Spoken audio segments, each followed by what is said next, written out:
The following program was produced by the United States Courts.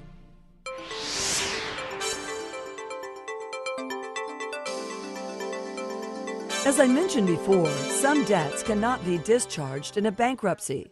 Certain types of debts, such as child support, alimony, most student loans, some federal income taxes, and all employer withholding taxes, cannot be discharged in bankruptcy.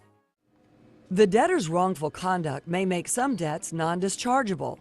Examples of such conduct are incurring credit card charges without the intent or ability to repay, or obtaining loans using false financial information. Bankruptcy does not wipe out most mortgages or liens. A debtor who wants to keep his or her house must continue making mortgage payments. A debtor who wants to keep a car which is being financed must likewise continue making the payments.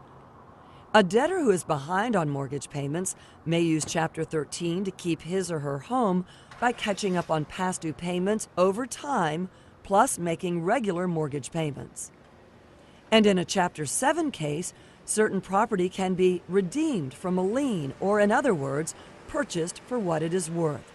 For example, in a bankruptcy proceeding, the court may determine that a car on which the debtor owes $3,000 is only worth $1,500. The debtor may then keep the car by paying the lump sum of $1,500. In either chapter, some liens on exempt personal property may be avoided altogether so that the debtor keeps the property without making further payments. Under certain circumstances, a debtor may be denied a discharge altogether and continue to owe all debts as if the bankruptcy had never been filed. Some of the reasons for being denied a discharge are fraudulently transferring assets, hiding assets, making false statements, or disobeying the bankruptcy court. Such acts may also be federal crimes for which the debtor can be fined or imprisoned. We'll tell you more about that in a later segment of this video.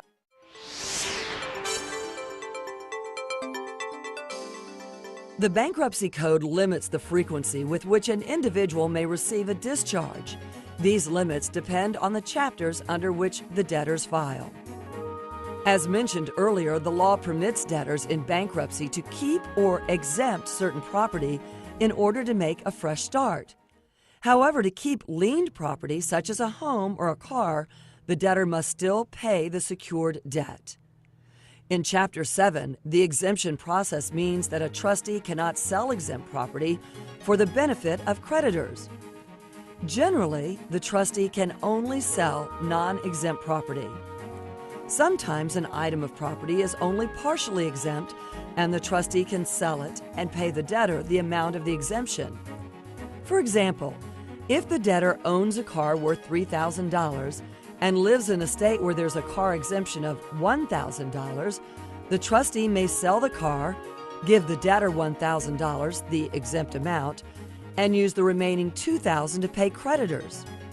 In such situations, the debtor may keep the car by paying the trustee $2,000, the value of the car that is not exempt. The Bankruptcy Code provides certain federal exemptions and also allows each state to adopt its own exemption law in place of the federal exemptions. The availability and amount of property you may exempt therefore depends on the state where you live. Some common examples of exempt property under the Bankruptcy Code are a portion of the equity in a debtor's home, a portion of the equity in one motor vehicle, and some or all tools of the trade used by the debtor to make a living, such as auto tools for an auto mechanic or dental tools for a dentist. You'll lose any exemption you don't claim.